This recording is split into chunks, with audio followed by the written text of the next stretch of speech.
आज के इस वीडियो में हम बात करने वाले हैं गॉस एलिमिनेशन मेथड के बारे में। तो चलिए शुरू करते हैं। देखिए, सबसे पहले हम जानने का प्रयास करेंगे कि हम गॉस एलिमिनेशन मेथड का यूज क्यों करते हैं। बेसिकली किसी भी लीनियर इक्वेशंस को सॉल्व करने के लिए आप देख सकते हैं यहाँ पर 3 लीनियर इक्वेशन लिखी हुई है।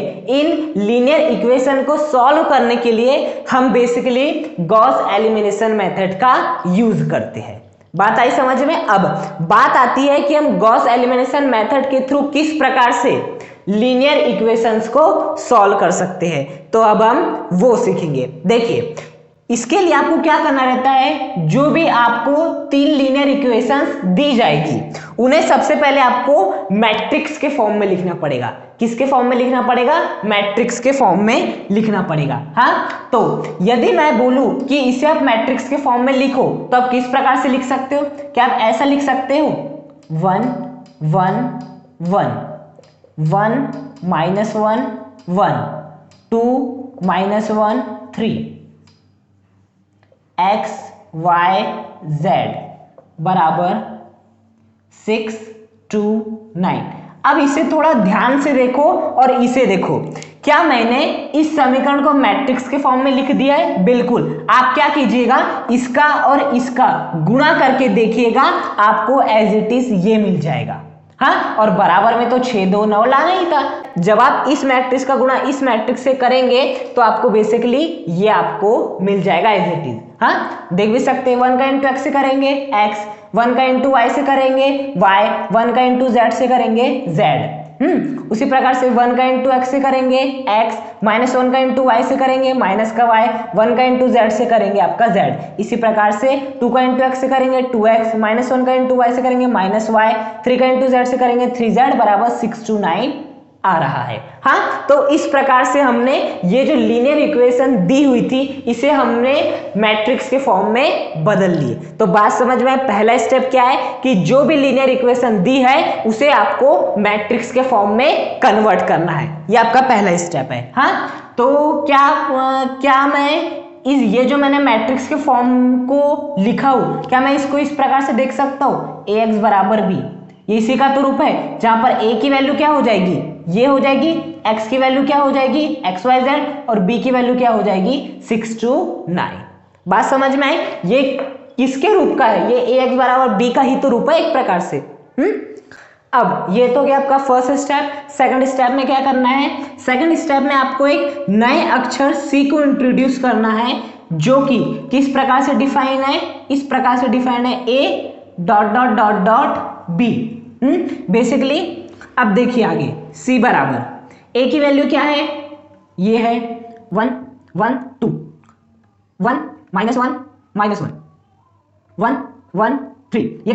ये हो गई आपकी a की वैल्यू। उसके बाद क्या करना था हमें? डॉट डॉट डॉट डॉट करना था। देख सकते हैं डॉट डॉट डॉट डॉट, और b की वैल्यू लिखना था। b की वैल्यू क्या है? 6 2 9, और इसके बाद इस प्रकार से आपको कोष्ठक लगा देना था। बात समझ में आई? आपको बेसिकली करना क्या है, आपको फर्स्ट स्टेप में सबसे पहले इसे मैट्रिक्स के फॉर्म में बदलना है। ये आपके ax बराबर b का रूप है। उसके बाद आपको एक नए अक्षर c को इंट्रोड्यूस करना है, और c इस प्रकार से डिफाइन होता है जहां पर आपको a की वैल्यू रख देना है। देखिए ये आपके a की वैल्यू है। हाँ, और बेसिकली इस प्रकार से डॉट डॉट लगाकर आपको यहाँ पर b की वैल्यू भी रख देना है। इतनी बात आई समझ में? अब आगे क्या करना है हमें? इसे हमें आगे यहां पर हमें क्या करना पड़ेगा? इसे और इसे क्या बनाना पड़ेगा? 0 बनाना पड़ेगा। क्या बनाना पड़ेगा? 0 बनाना पड़ेगा। और 0 बनाने के लिए आप किसका उपयोग कर सकते हैं? 0 बनाने के लिए आप कॉलम ऑपरेशन भी कर सकते हैं, रो ऑपरेशन भी कर सकते हैं, और ये बेसिकली हमने क्लास 12th 11th में सीखा था। रो ऑपरेशन और कॉलम ऑपरेशन का यूज किस प्रकार से करते हैं। तो देखिए, यदि मुझे इस 1 को 0 बनाना रहा तो मैं क्या कर सकता हूं? मैं क्या कर सकता हूं? इस 1 में से 1 को माइनस कर दूंगा। मतलब एक प्रकार से मैं क्या कर सकता हूं, लिखना चाहूं तो R2 माइनस R1। देखिए, यदि मैं रो ऑपरेशन लगाने जाता हूं, ये क्या है? रो है, और ये क्या होते हैं, कॉलम होते हैं। अब मुझे इसे क्या बनाना है, जीरो। अब जीरो बनाने के लिए मुझे क्या करना पड़ेगा, मैं क्या करूंगा, इस रो 2 में से इस रो 1 को माइनस कर दूंगा, तो 1 माइनस 1 क्या हो जाएगा, यहां पर जीरो आ जाएगा।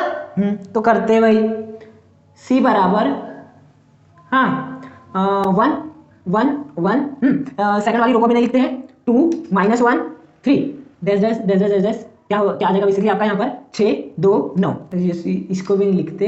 हाँ अब देखिए हमें क्या करना है, इस 2 में से बेसिकली हमें रो 2 में से रो 1 को माइनस करना है। हाँ तो 1 माइनस 1 0, माइनस 1 माइनस 1 माइनस 2, हाँ 1 में से 1 गया 0, हाँ 2 में से 6 गया माइनस का 4।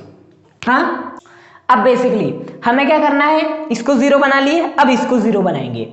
अब बेसिकली हमें इसको जीरो बनाना है। इसको जीरो बनाने के लिए हम क्या कर सकते हैं, क्या हम ऐसा कर सकते हैं, यदि मैं R3 बेसिकली हमें इसे जीरो बनाना है ना, मैं क्या करूं, इस R3 में से यदि मैं माइनस कर दूं इस R1 को, लेकिन इस R1 में 2 का इंटू करके, हाँ देखते तब क्या होता है। C बराबर 1 1 1 0 माइनस 2 0 6 माइनस 4, हाँ तो 2 माइनस का 2 कितना हो जाएगा 0, माइनस 1 माइनस 2 माइनस का 3, क्योंकि माइनस 1 है इसमें 2 का इंटू करेंगे और फिर माइनस करेंगे, तो माइनस 1 माइनस 2 माइनस 3 माइनस 1 में इंटू 2 का करेंगे तो 2, तो 3 minus 2 2 9 minus 6 into 2 12, 9 minus 12 minus का 3।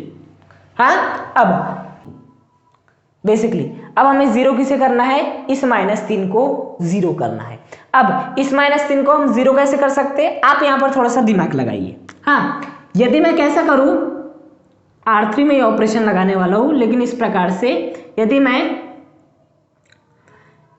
इस R3 में किसका इंटू कर दूं, R3 में 2 का इंटू कर दूं और माइनस इस R2 में 3 का इंटू कर दूं, देखो 2 3 6 माइनस का 6 और 3 दूनी 6, हाँ ये भी माइनस का 6 होगा, ये भी माइनस का 6 होगा, लेकिन यहाँ मैं माइनस कर रहा हूँ तो ये वाला माइनस का 6 माइनस माइनस होके प्लस हो जाएगा, कैंसिल हो जाएंगे, बेसिकली यहाँ पे जीरो आपका बन जाएगा। हाँ तो ये वाला ऑपरेशन लगा सकते हो, लगाते हैं बेसिकली R3 में लगा रहे हैं तो R1 R2 को जैसा का वैसा लिख देते 1 1 1 0 माइनस 2 0, हाँ 6 माइनस 4। हाँ अब देखिए इसमें हम लगाएंगे तो जीरो ही रहना है। हाँ अब यहाँ पे कितना हो जाएगा आपका, जीरो ही आ जाएगा। 2 में 2 का इंटू करेंगे 4 आएगा, अब यहाँ तो जीरो ही है तो यहाँ पर 4 ही बचेगा। अब यहाँ पे आ जाओ, हाँ R3 में 2 का इंटू करना मतलब माइनस 3 में 2 का इंटू करना है, तो कितना हो जाएगा, माइनस का 6 हो जाएगा। उसके बाद हमें R2 में 3 का इंटू करना है, हाँ तो 4 में इंटू करो 3 का 12, माइनस का 12 होगा, ये हो जाएगा माइनस का 6, ये हो जाएगा माइनस का 12, लेकिन यहां बन आएगा माइनस का 12 माइनस माइनस प्लस, तो एक प्रकार से हमें क्या करना है, माइनस का 6 प्लस का 12 कितना हो जाएगा, प्लस का 6 हो जाएगा। बात समझ में आई किस प्रकार से हमने सॉल्यूशन किया है।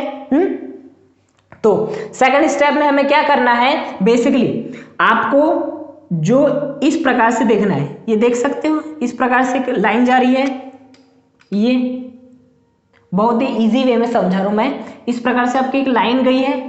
हाँ तो इस प्रकार से जो लाइन जाएगी इसके नीचे जितने भी होंगे, हालांकि होंगे तो 3 ही, 1 2 3 1 2 3, इन तीनों को ही हमें क्या बनाना है, जीरो बनाना है। ये है आपका सेकंड स्टेप। अब आपको थर्ड स्टेप में क्या करना है, बेसिकली मैं इसे यहां पर मिटा देता हूं, हाँ और यहां पर बनाता हूं।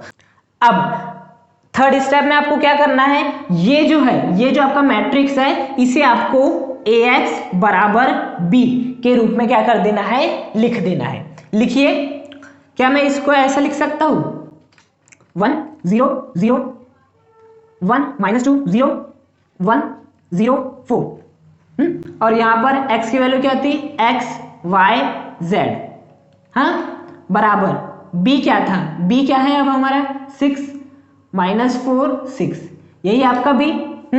बात समझ में? आपको करना क्या है, थर्ड स्टेप है आपको, ये जो भी आएगा इस डायगोनल के नीचे जितने भी एलिमेंट है 3 ही रहेंगे, उन्हें जीरो करने के बाद जो भी आएगा उसे फिर से आपको ax बराबर b के रूप में लिखना है। a ये हो जाएगा नया वाला, b ये हो जाएगा आपका नया वाला, और x आपका एज इट इज रहेगा। हाँ, अब क्या कर दीजिए, अब इस ये जो है इससे फिर से आपको क्या बनाना है, इक्वेशन बनाना है। बनाइए equation, x plus y plus z बराबर 6।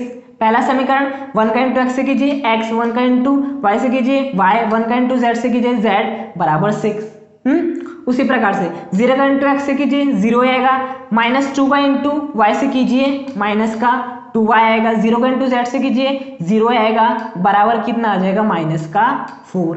अब 0 का इंटू एक्स से कीजिए 0, 0 का इंटू वाई से कीजिए 0, 4 का इंटू जेड से कीजिए कितना आ जाएगा 4z, बराबर कितना आ जाएगा बेसिकली आपका 6 आ जाएगा। बेसिकली यहाँ हम एक जगह गलती कर रहे थे। जब हम ये वाला ऑपरेशन लगाएंगे तो 3 में से जब हम 2 को माइनस करेंगे तो यहाँ पर 2 नहीं, यहाँ पर 1 बचेगा। हाँ, उसी के हिसाब से जब हम ये वाला ऑपरेशन लगाएंगे तो बेसिकली यहाँ पर आपका 2 बच जाएगा। ये हम गलती कर रहे थे। तो यदि यहाँ पर 2 रहेगा तो यहाँ पर भी क्या आ जाएगा, 2 आ जाएगा, तो यहाँ पर भी 2 आ जाएगा। तो बेसिकली यदि यहाँ से तो यदि 2z बराबर 6 होगा तो बता सकते हो z बराबर कितना आ जाएगा, बेसिकली आपका 3 आ जाएगा। हाँ, उसी प्रकार से यदि आपका माइनस का 2y बराबर माइनस का 4 होगा तो बता सकते हो y की वैल्यू कितनी आ जाएगी, बेसिकली 2, माइनस से कैंसिल, 2 को उधर भी जाओगे 4/2 कितना हो जाता है, 2 हो जाता है। हाँ, तो आपको y की वैल्यू मिल गई, z की वैल्यू मिल गई। क्या आप x की वैल्यू निकाल सकते हैं? बिल्कुल। आपको क्या करना है, बस ये जो आपको y z की वैल्यू यहाँ पर रख देना है, रख दीजिए।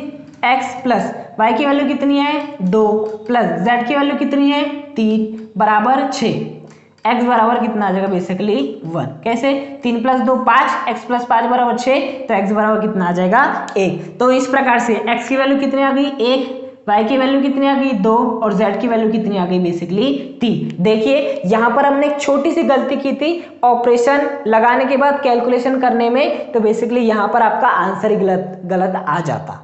हाँ, तो बेसिकली जब आप ऑपरेशन लगाएंगे और जब कैलकुलेशन करेंगे तो ध्यान से कीजिए। हमने हड़बड़ी में किए जिस कारण यहाँ पर आपका आना चाहिए 1, लेकिन हमने क्या लिख दिए थे 2, जिस कारण पूरा गलत हो सकता था। तो बात समझ में आई? वेरी इजी है आपकी गॉस एलिमिनेशन मेथड। सबसे पहले आपको क्या करना है, जो भी लीनियर इक्वेशन दिए उसे मैट्रिक्स के फॉर्म में लिखो जो कि ax बराबर b का रूप होगा। उसके बाद एक नया शब्द इंट्रोड्यूस करो c, जो कि क्या होगा इस प्रकार से होगा। यहाँ पर आपको a और b की वैल्यू रखना है। इस प्रकार से जो आपका डायगोनल बनेगा उसके नीचे के एलिमेंट्स को आपको जीरो करना है, अर्थात बेसिकली 3 एलिमेंट्स को जीरो करना है। जीरो जब आप करेंगे तो ठीक से रो ऑपरेशन लगाइए, ठीक से बेसिकली कैलकुलेशन कीजिए, अन्यथा गड़बड़ी हो सकती है। उसके बाद जो भी लास्ट में आएगा उसे फिर से ax बराबर b के रूप में लिख लीजिए। हाँ, उसके बाद जो भी x बराबर b के रूप में आएगा उससे आपको समीकरण बनाना है, और बेसिकली सॉल्यूशन करने के बाद आपको x y z की वैल्यू आसानी से मिल जाएगी। तो गॉस एलिमिनेशन मेथड आप उम्मीद करता हूं सीख गए होंगे। इस प्रकार के जितने भी क्वेश्चन होंगे आप उन्हें सॉल्व करने का प्रयास कीजिए।